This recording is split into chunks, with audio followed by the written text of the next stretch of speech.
Beauty and the beast की story सुनी है? आप दिखते कैसे हो? आप अपनी लुक्स को आउट ऑफ 10 कितने नंबर दोगे? बच्चा कैसा भी दिखे, माँ के लिए हमेशा सुंदर ही होता है। अपने लुक्स को लेके कॉन्फिडेंट होना बहुत जरूरी है। मेरा एक फ्रेंड है, उसको लगता है वो बहुत अगली है। मेरी एक फ्रेंड है, उसको लगता है कि वो बहुत सुंदर है। सच बोलो तो दोनों को ही गलतफहमी है। हमें हमारी लुक्स को लेके अवेयरनेस कब आती है? क्या तब आती है जब हमारी माँ हमें बताती है कि हम कितने सुंदर हैं, या फिर तब आती है जब हमारे सिबलिंग्स बोलते हैं कि तू बदसूरत है, तुझसे कोई शादी नहीं करेगा, या तब आती है जब स्कूल में बच्चे अजीब अजीब नाम लेके चिढ़ाते हैं? 2021 बॉडी इमेज जर्नल के हिसाब से स्टडीज में पता लगाया गया है that 70% of women are not happy with their physical appearance, but 60% of men are absolutely satisfied with their physical appearance. Majority लड़कों के साथ क्या है कि जब तक कोई उनको साबित ना कर दे कि वो गुड लुकिंग नहीं है, वो नहीं मानते। अदरवाइज बाय डिफॉल्ट वो अपनी तरफ से लुक्स में अबव एवरेज ही होते हैं। और लड़कियों के साथ उल्टा है। Majority women are harsh on themselves when it comes to their physical appearance. American psychological association के हिसाब से एक स्टडी पब्लिश हुई थी जिसमें मेंशन किया गया था कि majority women because of Instagram and TikTok are very insecure about their physical appearance. Confidence versus reality. लड़के अपने लुक्स को लेके ओवर कॉन्फिडेंट हैं और लड़कियां अपने लुक्स को लेके अंडर कॉन्फिडेंट। आपने देखा होगा, लड़के एक हफ्ता जिम जाते हैं और वो कितना कॉन्फिडेंट फील करना शुरू कर जाते हैं। उनकी तो चाल ही बदल जाती है। और कोई नई अच्छी जॉब लग जाए तो उनकी पर्सनैलिटी चेंज हो जाती है। लड़कियों के साथ ऐसा नहीं है। उनको सुंदर दिखने के लिए बहुत ज्यादा एफर्ट्स करने पड़ते हैं, जिसकी वजह से वो अपने आप को हमेशा अंडररेट करती हैं।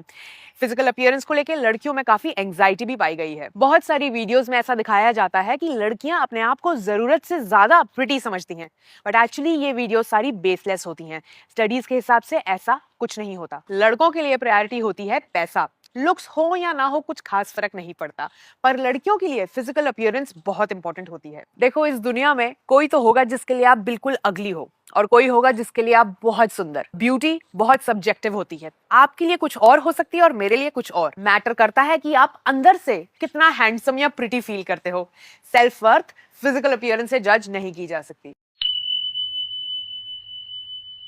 हस्बैंड वाइफ के बीच में कपड़ों को लेके बहुत लड़ाई होती है, बट ऐसा क्यों क्यों होते हैं इतने डिफरेंसेस?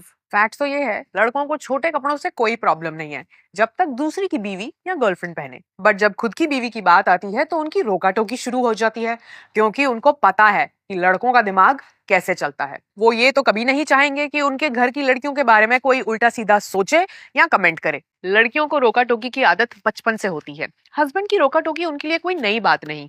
तो फिर क्यों नहीं समझ पाती वो इस बात को? क्योंकि लड़कों की इमेजिनेशन की वजह से लड़कियों को अपनी पसंद नापसंद नहीं बदलनी। सब लड़कियों को पता होता है कब क्या पहनना है। उन्होंने भी दुनिया देखी है। अब हस्बैंड के लिए थोड़े ज्यादा कवरेज वाले वो कपड़े पहन भी लेती हैं तो उनका कुछ नहीं जाता, और वो ये करती भी हैं। पर बात तब बिगड़ जाती है जब बात केयर को क्रॉस करके कंट्रोल पे चले जाती है। जब कोई ज्यादा कंट्रोल करने की कोशिश करता है तो इंसान रेजिस्ट करने लग जाता है और लड़ाई बढ़ने लग जाती है। इस चीज का सोल्यूशन है कि थोड़ा हस्बैंड एडजस्ट करे, थोड़ा वाइफ। एक दूसरे के ऊपर अपनी चॉइसेस थोपना शादी नहीं होता। शादी का मतलब होता है एक दूसरे को समझना। सास का ताना और बॉस की करी हुई बेइज्जती आपकी रातों की नींद उड़ा सकती है। क्यों? वो थॉट्स का टॉक्सिक लूप आपसे रोका नहीं जा रहा। आपके दिल को पता है कि माइंड डाइवर्ट करना चाहिए। एक थॉट का बार बार आना टॉक्सिक हो सकता है, बट आप कर नहीं पा रहे हो। जो जितना क्रिएटिव होता है उसके थॉट्स उतने ही वाइल्ड और फ्री होते हैं। उसको कंट्रोल करना उतना ही मुश्किल हो जाता है। आपकी कोई बेइज्जती कर दे या आपको ताना मार दे, आपका ब्रेन उसे अटैक की तरह ले लेता है। इसका मतलब आपका ब्रेन आपकी बॉडी को बता देता है गेट प्रिपेयर्ड, कोई खतरा है। तो सांसें तेज होने लग जाती हैं, मसल्स टाइट हो जाती हैं और आप फ्लाइट और फाइट मोड में आ जाते हो, जिसकी वजह से आपकी ब्रेन का लॉजिकल साइड ऑफ हो जाता है। आप ज्यादा सोचते नहीं हो बट रिएक्ट करना शुरू कर देते हो। तो अब सोल्यूशन क्या है?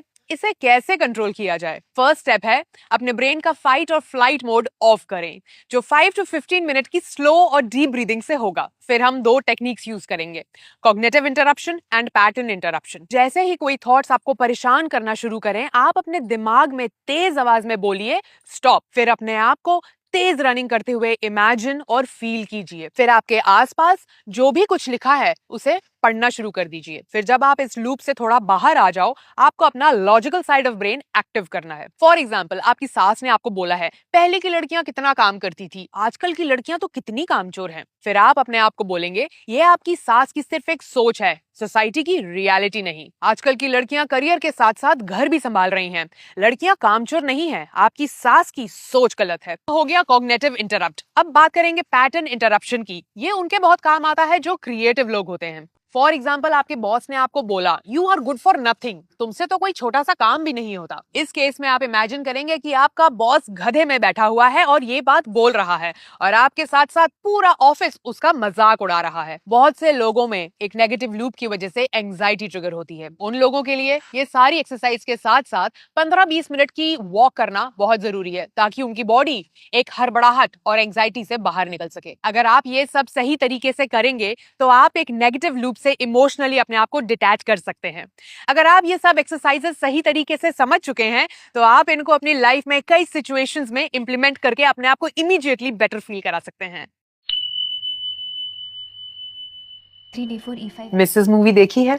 शादी करने से डर लग रहा है? 5 पॉइंट्स जो आपको बचा सकते हैं ताकि आपका हाल वैसा ना हो। फर्स्ट, अरेंज मैरिज में सब कुछ माँ बाप पे मत छोड़ो। उनको अगर दामाद पैसे वाला मिल जाए तो आधी से ज्यादा चीजें तो वो इग्नोर कर देते हैं। आप खुद फैमिली से अच्छे से मिलो और उनका कल्चर समझो। 2, सास ससुर को फेस टू फेस बोल दो, घर में मन नहीं लगेगा, मैं जॉब करना चाहती हूँ। 3, खाना बनाना अगर अच्छे से आता भी है तो आप सिर्फ इतना बोलो कि खाना ओके ओके बना लेती हूँ, ताकि वो आपसे ज्यादा उम्मीदें ना रखें। 4, घर के कामों के लिए हमेशा ये बोल के चलना कि ज्यादा काम होता नहीं है, हेल्प चाहिए। 5, आपकी फैमिली प्लानिंग आपको ही करनी है, अपने डिसीजंस क्लियर सामने रखना। फैमिली प्लानिंग में सबको लूप में रखना जरूरी है, क्योंकि बाद में फिर प्रेशर क्रिएट हो सकता है। ये सारी बातें बोलते वक्त अपनी टोन का ध्यान रखें, राइट वर्ड्स और राइट टाइम चूज करना जरूरी है। हमको ये नहीं दिखाना कि हम स्ट्रांग हैं और हम वही करेंगे जो हमारा मन करता है। ऐसे लोग किसी को नहीं पसंद आते। हमें फैमिली चलानी भी है और सबकी गुड बुक्स में भी रहना है। एट द एंड हम ये सब चीजें सुधारने के लिए कर रहे हैं, रिश्ते बिगाड़ने के लिए नहीं। बहुत सी बार हस्बैंड बोल देते हैं, मैं बाद में बात कर लूंगा, मैं बाद में चीजें संभाल लूंगा। बाद में बातें बढ़ जाती हैं और चीजें संभलती नहीं। इसलिए किसी और पे भरोसा करने से ज्यादा बेटर है अपना काम स्वयं करें।